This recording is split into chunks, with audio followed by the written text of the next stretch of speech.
There is an old saying, images are worth thousand words. But when images are creative and interpreted metaphorically, they become even more persuasive. In our changing world, we see these creative images everywhere. The metaphors in these images have the power to change our behavior and even the way we see the world. In the course of this video, I will talk about what a visual metaphor is, how can we identify them, and how are they produced. But before that, first let us understand, what is a metaphor? Let us consider this scenario. Here, Anthony is calling Bella his sun, moon, and stars. Obviously, he does not mean that Bella is literally the sun or the moon. Then what is going on here? He is using metaphors to praise Bella. When he says that Bella is his sun, he means Bella is as bright as the sun or the center of his universe. When he says Bella is his moon, he means that Bella is as beautiful as the moon or as calm as the moon. In this classic example of the metaphor, man is a wolf, man, which is the target, is compared with a wolf, which is the source. The point of comparison is the cunningness or the violent nature of wolves. In other words, in a metaphor, most salient or prominent feature of the source is attributed to the target. So when we say man is a wolf, we mean that man is as cunning as a wolf or as violent as a wolf. Metaphors have been widely used in literature as well as poetry. So when Shakespeare described the world as a stage, he was using a metaphor. Apart from metaphor, there are other figures of speech as well. For example, similes, metonymies, ironies, etc. But for all good reasons, metaphor rules and it is considered the queen of tropes. We use metaphors every day. Given the pervasive nature of metaphors, it is generally assumed that metaphor is the property of language.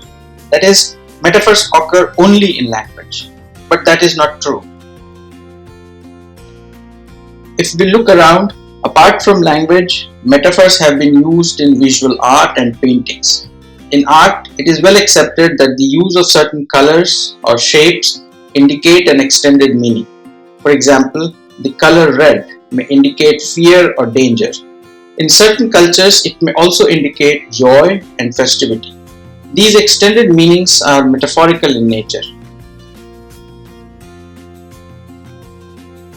However, many researchers believe that metaphors are not necessarily linguistic. For example, conceptual metaphor theory suggests that metaphors are conceptual in nature, and metaphors of language are just linguistic representation of these conceptual metaphors.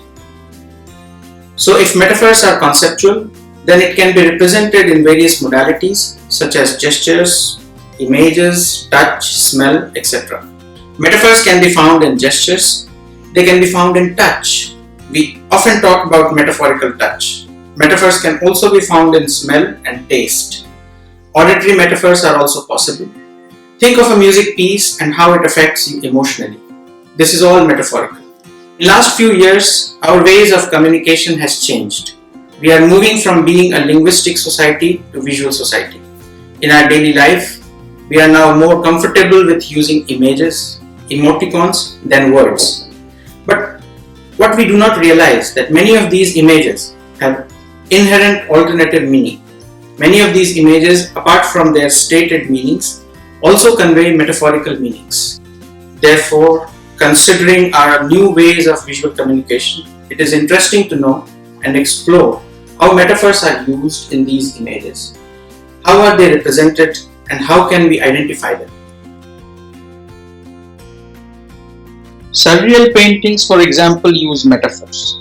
In such paintings, one thing is often depicted as another. In fact, most of those paintings can be categorized as metaphorical. Metaphors are also used in cartoons, especially in political cartoons. For example, in this cartoon, countries are compared with matchsticks ready to be burnt.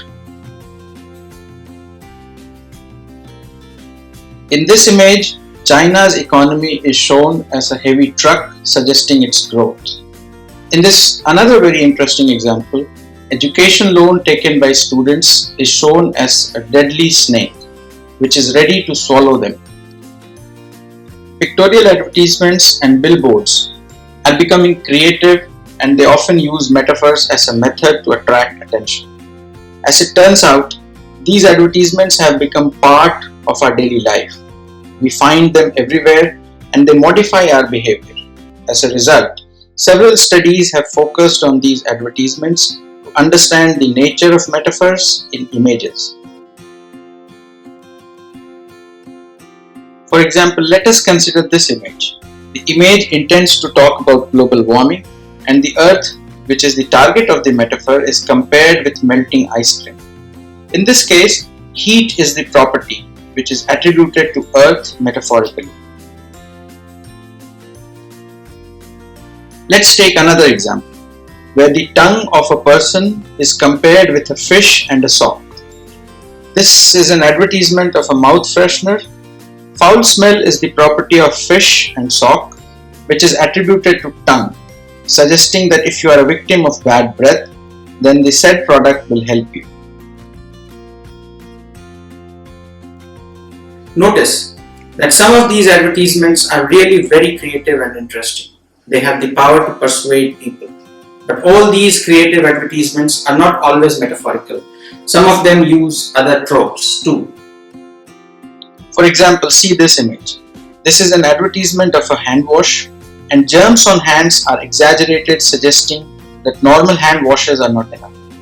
But this is not a visual metaphor. It is a hyperbole where something is exaggerated out of proportion.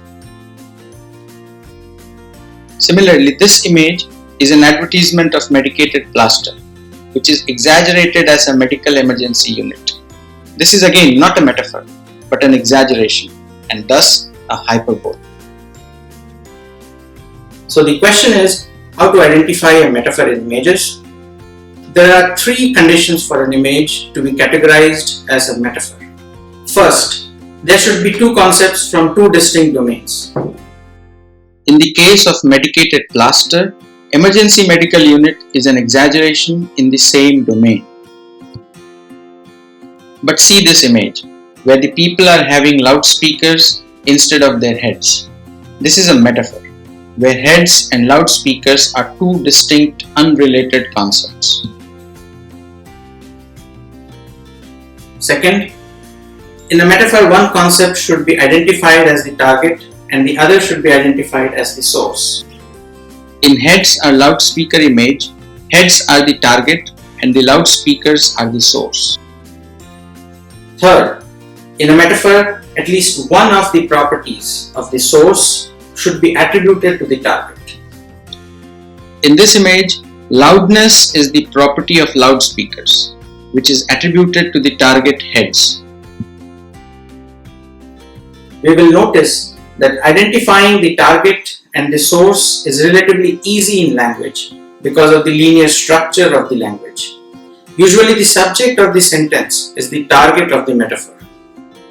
Moreover, in most cases, language has copula, which binds and indicates the target and the source. For example, in the metaphor man is a wolf, man, which is before the copula, is the subject and therefore the target of the metaphor. Wolf, which is after the copula, is the source.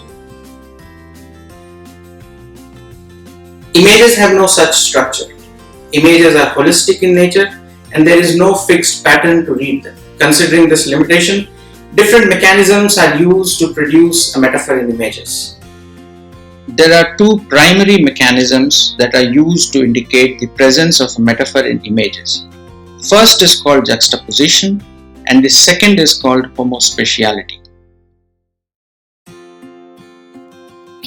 In juxtaposition, two distinct concepts are juxtaposed in a single frame, and their presence in a single frame invites the viewer to interpret the image metaphorically. For example, in this image, a guitar and a nuclear blast is juxtaposed in a single frame without any context. One can interpret it metaphorically, and the loudness of the blast could be compared with the sound of guitar. Another example of juxtaposition is this image.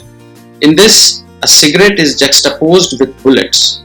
The dangers involved with bullet is attributed to cigarettes, and one can metaphorically say that cigarettes are as lethal and dangerous as bullets are. Homospatiality, on the other hand, is an interesting way to generate metaphors. It can be considered as a counterpart of copula in images. In homospatiality, one concept is merged with another concept to produce a unified image. For example, this is an advertisement of Volkswagen cars. Pliers and hands are partially merged together. However, the identification of the target and the source is difficult in homospatial metaphors and partially depends on the context. In this case, as it is an advertisement of car company, one can say that tools are the target and the hands are the source. Human touch and precision of hands are the properties that are attributed to the target tools. For example, this is an advertisement of an alarm clock, but the alarm clock is not depicted. Instead, it is replaced by a cactus. Alarm clock is inferred through context, as the setup suggests the presence of an alarm clock. In this metaphor, an alarm clock is a cactus, and even touching it in the process of switching it off will wake you up. The missing alarm clock is the target and cactus is the source. Notice, in this case, the target of the metaphor is inferred and imagined. Let's see this image. This is an advertisement of a shampoo. Shoelace is replaced with a hair strand. This is a case of complete homospatiality, where the hair strand is explicitly shown and shoelace is not depicted, instead implicitly inferred by the context. Since this is an advertisement of shampoo, hair strand is the target and the shoelace is the source. The strength of shoelace is attributed to the target hair. Again, notice, in this case, the source is inferred. Visual metaphors can also be monomodal or multimodal. In a monomodal visual metaphor, both concepts are pictorially depicted. In this image, the skin is compared with crushed paper. Both of them are depicted pictorially. In multimodal visual metaphor, one concept is pictorially depicted and the other is depicted in some other modality. In this image, crushed paper is depicted pictorially, but the skin is depicted in language. Juxtaposition and homospatiality are used in all genres of visual metaphors. Even in moving images, which is commonly known as films, use similar techniques. Let us take an example of juxtaposition and homospatiality in moving images. In this video, mindless sheep are temporarily juxtaposed with people. Given the context, the scene implies that modern human beings are also mindless like sheep and have no will of their own. This is the case of a film metaphor where juxtaposition is used. An example of homospatiality in films can be found in this scene from a Charlie Chaplin movie. Here we see him cooking a shoe. While eating, it appears as if he is eating a fish and not a shoe. Notice, in this scene, fish is not shown at all but inferred from his actions. Similarly, shoelace in this scene is compared with spaghetti. This is an interesting example of homospatial metaphors.